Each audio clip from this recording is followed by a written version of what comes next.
에스겔서 16장 35절부터 52절 말씀입니다. 그러므로 창녀야, 너는 나 주의 말을 들어라. 나 주 하나님이 말한다. 내가 정부들과 음행을 하고 내 모든 역겨운 우상과 음행을 할 때에 너는 제산을 쏟아 붓고 내 벗은 몸을 드러내었다. 너는 온갖 가증한 우상들에게 내 자식들의 피를 바쳤다. 그러므로 내가 함께 즐기던 내 정부들과 내가 좋아하던 모든 남자뿐 아니라 내가 미워하던 남자도 내가 모두 모아서 너를 치게 하겠다. 내가 그들을 사방에서 모아 너를 치게 하고 내 벌거벗은 몸을 드러내 놓아 그들이 모두 내 벌거벗은 몸을 보게 하겠다. 그리고 나는 너를 간음을 하고 살인을 한 여인을 재판하듯이 재판하며 내 분노와 질투로 내게 살인죄의 벌을 내리겠다. 내가 너를 그들의 손에 넘겨주면 그들이 내 누각을 헐고 내 높은 단을 무너뜨릴 것이며 내 옷을 벗겨버리고 내 모든 장식품을 빼앗은 다음에 너를 벌거벗겨 알몸으로 버려둘 것이다. 그들은 너를 대항하여 한 무리를 끌고 와서 너를 돌로 치고 칼로 찔러 죽일 것이다. 그들은 내 집을 불사르고 많은 여인이 보는 앞에서 너에게 벌을 내릴 것이다. 내가 이렇게 내 음행을 끝장내서 내가 다시는 그들에게 선물을 줄 수 없게 하겠다. 그제야 너에 대한 내 분이 풀리고 내 질투가 사그라지고 마음이 평온해져서 다시는 화를 내지 않게 될 것이다. 내가 어린 시절을 기억하지 않고 이 모든 일로 내 분노를 터뜨려 놓았으니 나도 내 행실대로 내게 그대로 갚을 것이니 내가 다시는 역겨운 우상을 섬기는 이 일에다가 음행까지 더하는 일을 하지 못할 것이다. 나 주 하나님의 말이다. 사람들마다 너를 비꼬아서 그 어머니의 그 딸이라는 속담을 말할 것이다. 내가 바로 남편과 자식들을 미워하던 내 어머니의 딸이며 내가 바로 남편과 자녀들을 미워하던 내 언니들의 동생이다. 너희의 어머니는 햇사람이며 아버지는 아모리 사람이다.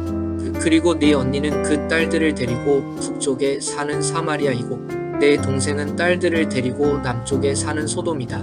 너는 그들의 행실만을 따라 가거나 그들의 역겨운 일들만을 따라하는 것만이 아니라 그것도 오히려 부족한 듯이 내 모든 행실이 그들보다 더 타락하였다. 나 주 하나님의 말이다. 내가 나의 삶을 두고 맹세한다.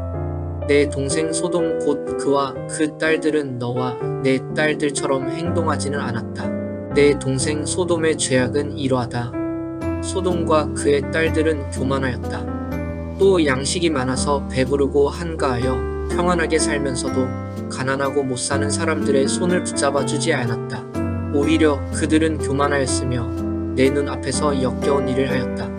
그러므로 내가 그것을 보고는 그들을 없애버렸다. 사마리아는 내가 저지른 모든 죄의 반만큼도 죄를 짓지 않았다. 내가 그들보다 역겨운 일들을 더 많이 하였기 때문에 내가 저지른 그 온갖 역겨운 일들로 너는 내 언니와 아우의 죄가 없는 것처럼 보이게 하였다. 내가 내 언니와 아우보다 더 역겨운 죄를 지음으로 내 언니와 아우가 유리한 판단을 받았으니 너는 마땅한 수치를 당해야 할 것이다. 너 때문에 그들이 의로운 것처럼 보이게 되었다. 내가 이렇게 내 언니와 아우를 의롭게 보이게 하였으니 너도 부끄러운 줄 알아라. 내가 마땅한 수치를 당할 것이다. 하나님께서는 이스라엘의 죄악을 지적하시고 심판을 선언하시는 중이세요. 이 메시지를 에스겔에게 전달하시는 겁니다. 그런데 16장의 본문은 이를 은유적인 표현으로 지적하는 것으로 유명하죠. 하나님께서는 버려진 아이와 같았던 존재인 이스라엘을 거두셔서 양육하시고 기르시고 아름다운 신부로 삼으셨다고 말씀하십니다. 그러나 이스라엘은 그런 은혜들을 다 뒤로하고 우상 숭배와 음행으로 하나님을 배신했다. 하나님께서는 마땅히 내리셔야 하는 벌을 내리실 것이고 심판하실 것이다 라는 이야기를 간접적으로 드러내시는 겁니다. 하나님은 이스라엘을 음녀로 비유하십니다. 그들의 패역한 행위들을 꾸짖으시죠. 그들의 우상 숭배가 단순히 다른 신을 찾았다라는 행위를 넘어서 하나님과의 약속을 배반한 영적인 간음과 같았기 때문입니다. 하나님께서는 그에 대하여 심판하시겠다고 말씀하시고 그 심판을 굉장히 구체적으로 말씀하십니다. 하나님께서는 그들이 즐거워하던 정든 자, 곧 동맹국과 적대 국가들이 모두 이스라엘에게 등을 돌리고 이스라엘이 파멸할 것을 예언하시죠. 여기서도 조금 볼 수 있는 것처럼 우리가 이 메시지를 이해하기 위해서는 이 음행이라는 것이 단순히 이스라엘이라는 민족이 다른 우상을 찾거나 실질적인 간음을 행했다라는 것을 포함은 합니다. 그걸 제외하는 것은 아니고 그 영적인 간음들, 실제적인 간음들을 포함하면서 분명히 하나님의 힘으로, 하나님의 인도하심으로 지켰던 그 나라를 다른 강대국과의 관계를 통해서 강하게 지켜보려고 했던 모든 정치적인 시도들도 포함하는 겁니다. 마치 이런 거죠. 이집트라는 나라가 강대했으니까 이집트와 좋은 관계를 맺으면 우리나라가 안전할 수 있지 않을까라고 생각하는 겁니다. 겉으로 보기에 참 그럴듯하죠. 하나님께서는 그러나 어떤 그런 동맹으로 인하여 그 나라를 지키신 적이 없으셨어요. 그저 하나님께서 그 나라를 지켜오셨단 말입니다. 이스라엘이라는 나라의 정체성이 그러했던 거죠. 그리고 이집트와 그런 동맹 관계를 더 우호적인 관계를 맺기 위하여 이스라엘은 무엇을 희생해야 했을까요? 그러니까 그곳에 있는 우상들이 넘어온다고요. 그 이집트의 문화를 어느 정도 수용하게 된다고요. 이스라엘이 간음을 하게 되고 수많은 우상들이 넘어오게 된 계기도 그런 것들이 있습니다. 하나님의 보호하심, 하나님의 인도하심을 더 이상 의지하지 않고 실질적으로 내가 의지할 대상을 찾는 거예요. 그러니까 눈에 보이는 방법을 찾기 시작하는 겁니다. 그 모든 것들도 하나님께서 지금 여기서 말씀하시는 음행에 포함이 됩니다. 하나님의 은혜를 잊어버리고 이런 일들을 행한 이스라엘의 심판이 이루어져서야 하나님의 분노가 그칠 겁니다. 그러니까 마치 우리도 이러한 모습을 보일 때가 있더라는 거예요. 단순히 우상숭배, 다른 신들을 섬겼다는 게 아니라 내 삶에 하나님을 의지하고 하나님으로 말미암아 살아가는 그것을 구하는 것이 아니라 하나님은 그저 신앙의 영역이지, 그냥 믿음의 영역이지. 어쨌든 내가 더 잘 살려면 나는 돈을 더 많이 벌어야 하고, 어쨌든 내가 더 행복하게 살려면 내 주변의 사람들을 잘 만나야 하고, 이런 것이 중심을 차지하기 시작한다면 우리는 삶의 전 영역에서 하나님을 의지하기보다는 어떻게든 내 힘으로 살아가려는 그 삶의 모습이 나타나게 될 겁니다. 그것이 우상숭배라고요. 하나님의 믿음의 영역으로만 치부해버리고 정작 내가 살아가는 삶 속에서 하나님을 전혀 의지하지 않는다면 우리가 어떻게 그것을 하나님을 믿는다라고 말할 수 있을까?